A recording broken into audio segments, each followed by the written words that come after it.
I had a call with a potential new client yesterday. It went so well. They loved my ideas, we had a great connection, and then they asked the question. The question. So what's your price for this? And my mind just went blank. I said a number. I think I said it too quickly. It felt too low as soon as it left my mouth, and now I'm stuck with it.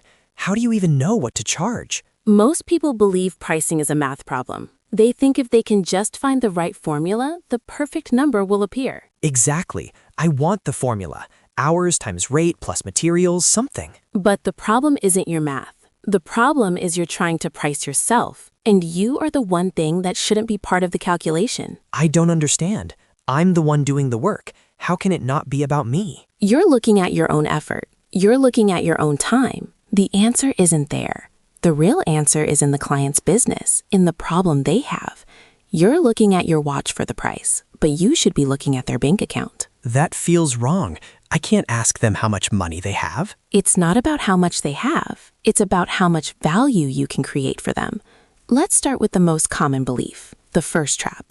People think their price should be based on their hours. Right, it feels fair. If I work for 10 hours, I charge for 10 hours. It's simple, it's honest. It feels honest, which is why almost everyone starts there. It's easy to explain. It feels logical and safe. The client understands paying for time. But you think it's a trap. Why? Because it punishes you for being good. Imagine you are a graphic designer. In your first year, it takes you 20 hours to design a company logo. You charge 20 hours of work. Okay, seems fair. 5 years later, you are much better. You have better tools, more experience. Now it only takes you 4 hours to design a much better logo. According to the hourly model, you now earn less money. You get punished for your own improvement. I've never thought of it that way. You get faster, you earn less. That's a problem. The model is broken. It connects your income to your effort, not to your result. So the new way to think is this. Your price isn't for the time you spend, it's for the value the client gets. Value. That word feels a little vague. How do you measure value? You help the client measure it. Let's go back to that logo. The client isn't buying 4 hours of your time. They are buying a new brand identity. A good logo might help them increase their sales by 10%. If their company earns $1 million a year, that 10% is $100,000.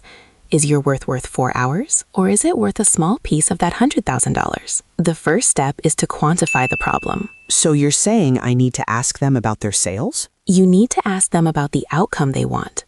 What does success look like for this project? If this project is a huge success, what will be different in your business in 6 months? You make them state the value. Then your price is just a small, logical investment to achieve that result. Okay, that makes some sense, but it leads to the second trap. When I don't know my value, I just look at what my competitors are charging. The market rate. Another idea that feels safe. Yes, it feels like a good guide.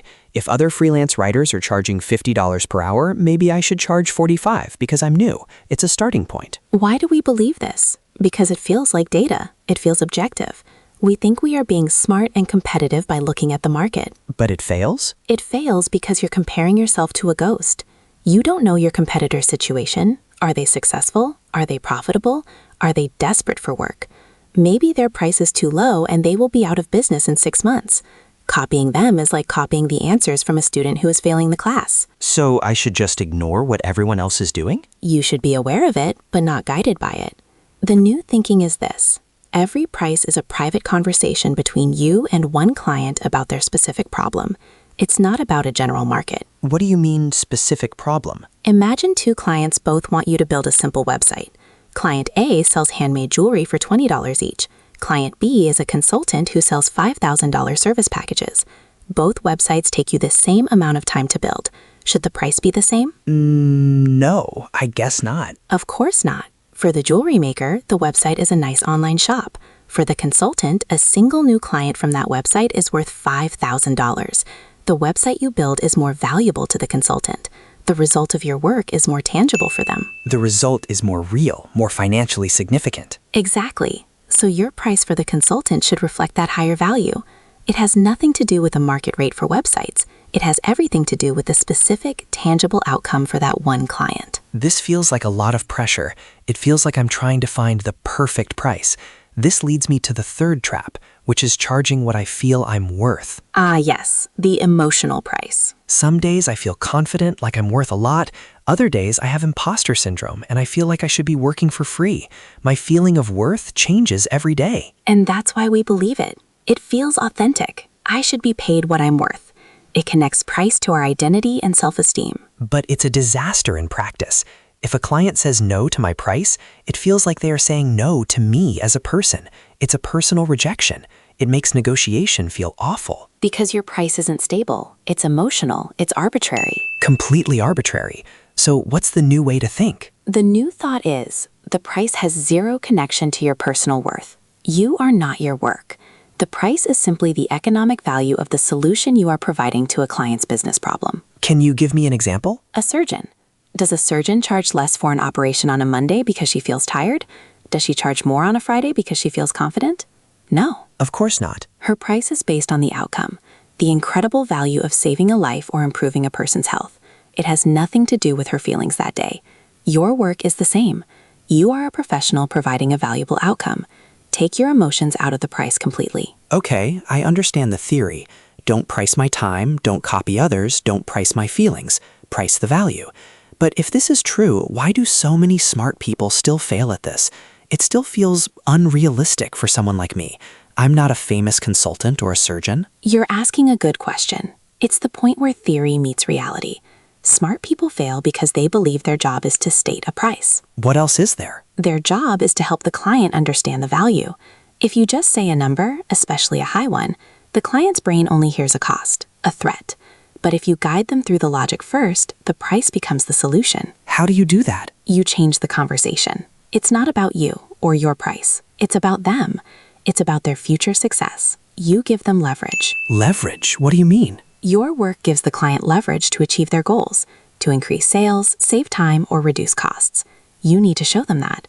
When they see your work as a tool to get what they want, the price is no longer the focus. The outcome is the focus. So if I bring all these ideas together, what does the system look like? It's a simple mental model. 3 steps. First, stop thinking about yourself. Stop thinking about your hours, your skills, your needs. Your pricing journey starts with complete focus on the client. Okay, client first. Second, you must quantify their problem and the desired outcome.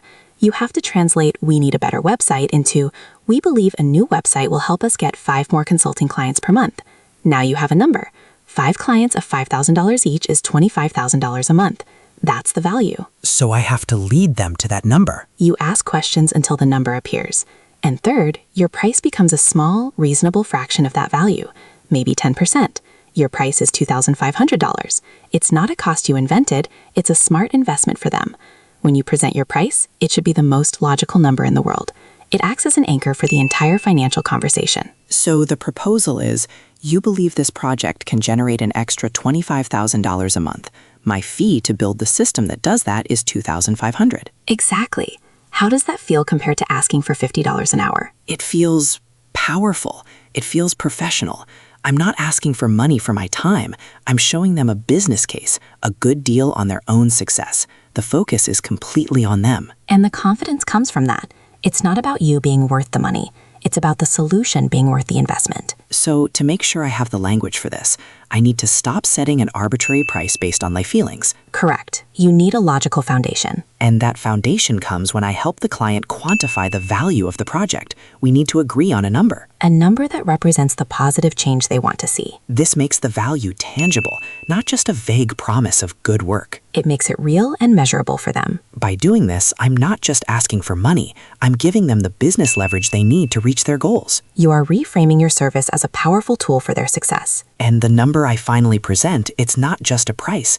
It's the anchor for the whole negotiation, based on value we both agree on. Now it is a collaborative discussion, not a confrontation. It's strange. The entire problem I had was about a number. I wanted a formula to find the right number. But the whole journey has been about avoiding numbers and focusing on words, on questions. The number is the last part of the process, not the first. I think my confidence was the real problem. I thought confidence meant feeling brave enough to ask for a high price, but it isn't. The confidence comes from the preparation, from understanding the client's world so well that the price is just the obvious conclusion. You've got it. The price isn't the question you have to answer. It's the answer to a different question entirely. The question is, How much is solving this problem really worth to you?